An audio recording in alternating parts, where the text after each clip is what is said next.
Wah, assalamualaikum warahmatullahi wabarakatuh. Apa kabar semuanya? Semoga baik ya.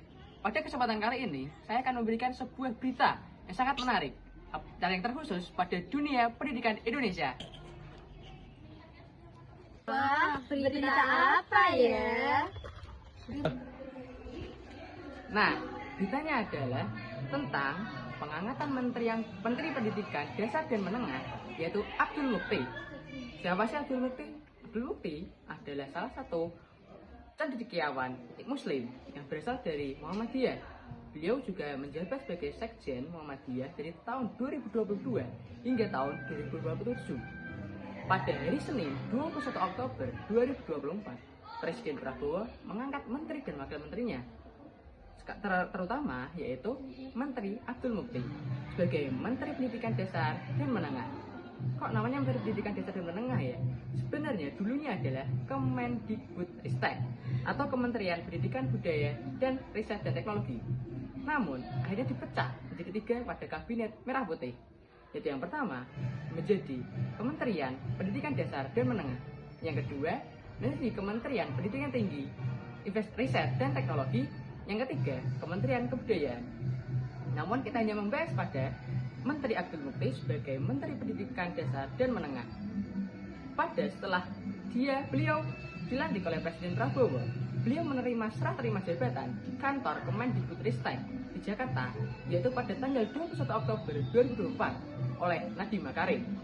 Beliau juga melakukan banyak sekali wacana-wacana yang akan dilakukan pada masanya. Nah, program yang ingin dilakukan oleh Abdul Mukti sebagai Menteri Pendidikan Dasar dan Menengah adalah diterapkannya wajib belajar 13 tahun masa prasekolah. Pra artinya sebelum, berarti masa sebelum sekolah. Yang dulunya wajib belajar hanya 12 tahun, yaitu masa SD 6 tahun, SMP 3 tahun, dan SMA 3 tahun.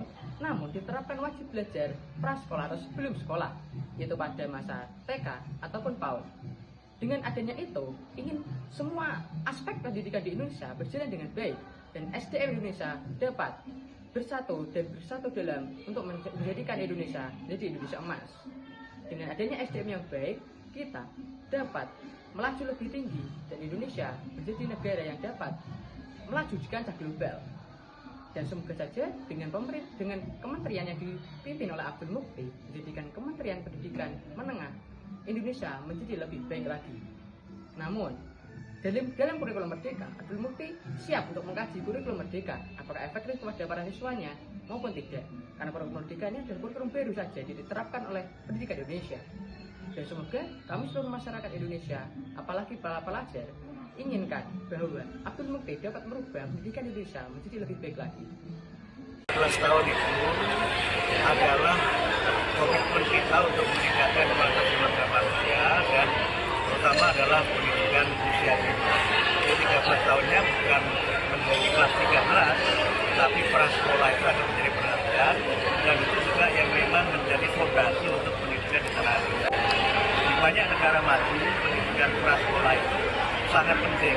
Tapi harus kita pahami bahwa pendidikan prasekolah itu tidak semuanya harus diselenggarakan sekolah formal. Kita akan punya lembaga pendidikan informal yang kita mendorong untuk ada kemitraan strategis dengan masyarakat sebagai penyelenggara. Halo. Vanes Mata Sulistyo beserta juru kamera Ambidillah Akbar Maulana melaporkan. Sekian berita dari kelompok kami. Terima